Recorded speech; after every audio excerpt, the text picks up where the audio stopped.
Yeah, so I was right about here last night when I just got off the phone with a customer, and I literally like pulled my handbrake and spun the car around, and I went back to the pizza shop. And then when I was going back to the pizza shop, I got a phone call, and the customer was like, "My brother's coming out there. He's gonna meet you." And I'm like, "Oh, fuck that." I said, No.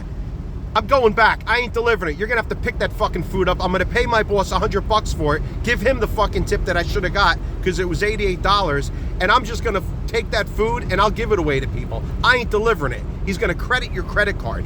And then the whole time I'm saying this, the guy's raising his voice and he's mad or whatever. But when I had called first, I called because a couple of years ago this happened, and it was during the summer. And I'm just like, dude, we don't deliver 12 miles away. Like, why are you calling us? And yeah, the $5 delivery charge just to pay for the gas. You're not tipping? I mean, come on, dude. It's like, I'm driving for like 40 minutes here. What are you doing to me? Why are you doing this? There's other pizzerias in your area, basically. So I called him up and I said, look, I'm looking at a bill. I'm driving to your brother. He works at the Quick Check. I'm looking at a bill that's got $88 with no gratuity. He's like, well, he's like, well, there's a delivery charge. Your boss took the order. And I'm like, yeah, I get that, but do you understand what's happening right now? There's a blizzard right now. Like, I don't know if you're in New Jersey, but I know that you're ordering for someone that's just going to take the food like they did last time. I think this happened a couple of years ago, if I remember right, and there was an argument about it. He's like, yeah. He's like, that was us, and you're the same guy, so it looks like I'm going to have a talk with your boss. And then he's like, because you don't want to do your fucking job.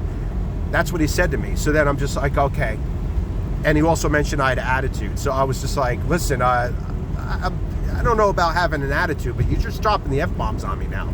And you're not really treating me with respect. I'm risking my life to bring you this food. And it's absurd to have to drive 20 miles an hour in this blizzard. It literally is a blizzard. This was like when there was like 2 inches on the ground of the slickest snow possible. So what wound up happening was I got back to the pizza shop and he's already on the phone with my boss, and I put $100 down on the table, and I didn't know whether or not I was going to get fired or not, because supposedly the guy does order from time to time, but it's like, what he should have said to me was, he said, okay, I'll tell you what, I'll tell my brother to give you a 10 spot, no problem. But he literally said, he's like, well, I put a $3 tip on it, and he didn't put any tip on the card. There wasn't any tip on the card, and he knows the order's $88, and he's like, well, I put a $3 tip. That's the mentality of people that tip $3. If you're really close, $3 ain't bad, like if you're literally less than a mile. But it's like, you know how they say $5 is the new dollar? Like, even if you get a $5 tip, fives are great, but you know what? You don't really ever get a $5 tip, because if you got to drive far, sometimes half of that $5 goes right through the tailpipe. So when you got to go really far, you know you're using a whole gallon of gas, and you really got to judge it by like 25 cents a mile because of the insurances and all the other expenses that come with owning a car. And not to mention that yellow line right there keeps you alive, and text driving has become the new drunk driving. So it's like you risk your life every time you go on the road. You never know if you're going to make it there or if you're going to make it back to the pizzeria. So I just had like this ecstatic time yesterday, and it was to the point where when he called me back to say his brother was going to meet me somewhere on the road, and I was like, come there, I'm at TJ's. You got, because he was saying something like, I'll kick your ass, or I'll do this, that, and I'm like, dude, I'm ready. Like, he got me so pissed off the way he talked to me.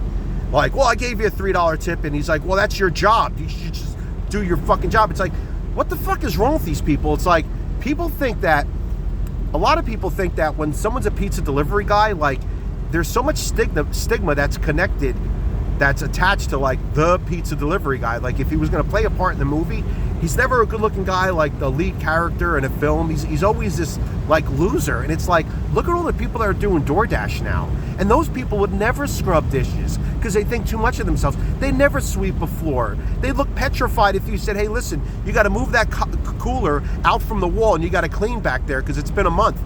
Like, all that shit. Like, if they had to empty out a grease fryer, and pour it into a container, like put it in a container, then walk it outside, like deal with something like that. It's like this fucking whole nation is pussyfied So it's like when I come across someone that treats me like the stereotypical lazy pizza delivery guy that just doesn't want to work hard and he just wants to do that.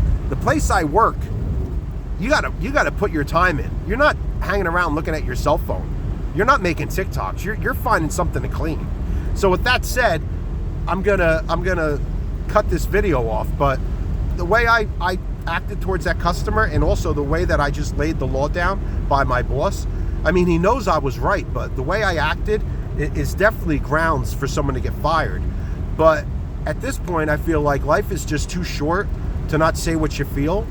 And I guess, you know, I kind of have a luxury because I don't have any debt and I have savings and I have too much crap that I need to sell. So my monthly nut isn't that big, and I could easily live for years without even having to work. I would just maybe, you know, not going on any like vacations or whatever. I mean, there's so many foolish ways that you could spend your money, but right now I'm looking to buy more silver.